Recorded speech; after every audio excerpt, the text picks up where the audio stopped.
नमस्कार, आप देख रहे हैं 4 PM न्यूज नेटवर्क। मैं हूं आपके साथ आयुष मिश्रा। इलाहाबाद हाई कोर्ट के जज शेखर यादव की मुसीबतें दिन पर दिन बढ़ती जा रही हैं। उन्होंने विश्व हिंदू परिषद के कार्यक्रम के दौरान मुसलमानों के खिलाफ विवादित बयान दिया था। जस्टिस शेखर यादव के प्रोग्राम में कहा था कि देश की व्यवस्था बहुसंख्यकों के हिसाब से चलेगी। उनका यह भी कहना था कि परिवार भी बहुमत के हिसाब से चलता है तो देश इस तरह चलना चाहिए। इसमें क्या गलत है? जस्टिस यादव ने मुसलमानों के खिलाफ विवादित बयान दिया था और उन्हें कठमुल्ला कहा था। उनके इस बयान के बाद बवाल मच गया था। लेकिन जो कठमुल्ला है, जिसे कह लीजिए आप, शब्द गलत है, लेकिन कहने में गुरेज नहीं है, क्योंकि वो देश के लिए घातक हैं, बिगाड़ने वाले लोग हैं, जनता को भड़काने वाले लोग हैं, देश आगे न बढ़े इस प्रकार के लोग हैं। उनसे सावधान रहने की जरूरत है।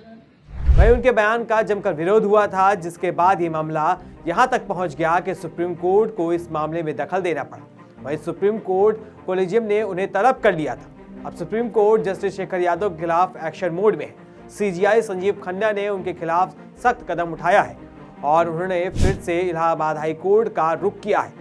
हालांकि इसके बारे में आधिकारिक तौर पर मोहर नहीं लगी है। वहीं बताया जा रहा है कि मुसलमानों के खिलाफ बयानबाजी करने के बाद जस्टिस शेखर यादव ने अभी तक माफी नहीं मांगी है। इंडियन एक्सप्रेस की रिपोर्ट के मुताबिक CGI संजीव खन्ना ने इलाहाबाद हाई कोर्ट के मुख्य न्यायाधीश अरुण बंसाली को पत्र लिखा है, जिसमें CGI खन्ना ने इस मामले में नई रिपोर्ट दाखिल करने के लिए कहा है। बता दें कि इस मामले में 17 दिसंबर को ही कोलेजियम और जस्टिस यादव के दरमियान मुलाकात हुई थी। इसी दौरान जवाब मांगा गया था। रिपोर्ट के मुताबिक बैठक के बाद से ही जस्टिस शेखर यादव अपनी बात पर अड़े हुए हैं और अब तक उन्होंने माफी नहीं मांगी है, जिसके चलते सुप्रीम कोर्ट उनके खिलाफ सख्त एक्शन ले सकता है। वहीं इससे पहले जस्टिस शेखर यादव के खिलाफ संसद में महाभियोग का प्रस्ताव रखा गया था। इस प्रस्ताव के खिलाफ हाईकोर्ट की लखनऊ पीठ में एक जनहित याचिका भी दाखिल की गई थी, जिसे हाईकोर्ट की बेंच ने खारिज कर दिया था।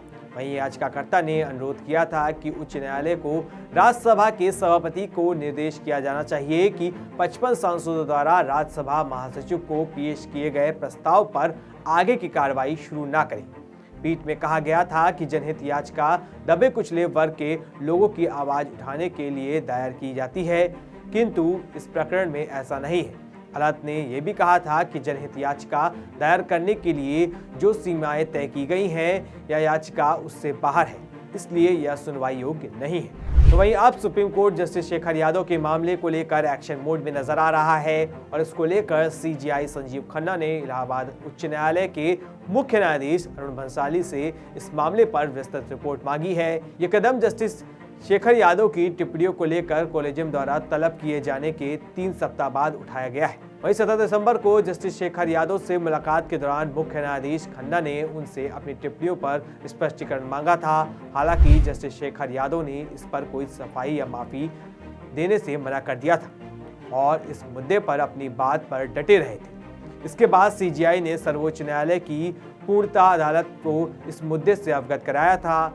वहीं CGI के इस नए कदम को एक आंतरिक जांच की प्रक्रिया के तौर पर देखा जा रहा है, जो न्यायाधीशों के कदाचार से संबंधित मामलों में उठाए जाने वाले पहले कदम के रूप में समझा जा सकता है। ये प्रक्रिया 1995 के सुप्रीम कोर्ट के फैसले C रविचंद्रन अय्यर बनाम जस्टिस AM भट्टाचार्य और अन्य के मामले से जुड़ी है, जिसमें उच्च न्यायालय के न्यायाधीशों के खिलाफ शिकायतों की जांच का रास्ता तय किया गया था।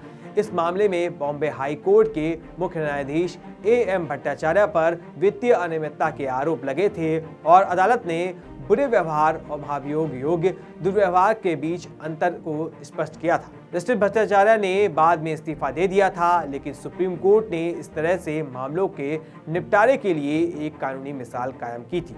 तो वहीं अब जस्टिस शेखर यादव के मामले में भी सुप्रीम कोर्ट ने इस प्रक्रिया का पालन करते हुए सबसे पहले इलाहाबाद उच्च न्यायालय के मुख्य न्यायाधीश से रिपोर्ट मांगी है, जिससे मामला अब और गंभीर रूप से जांच के दायरे में आ जाएगा।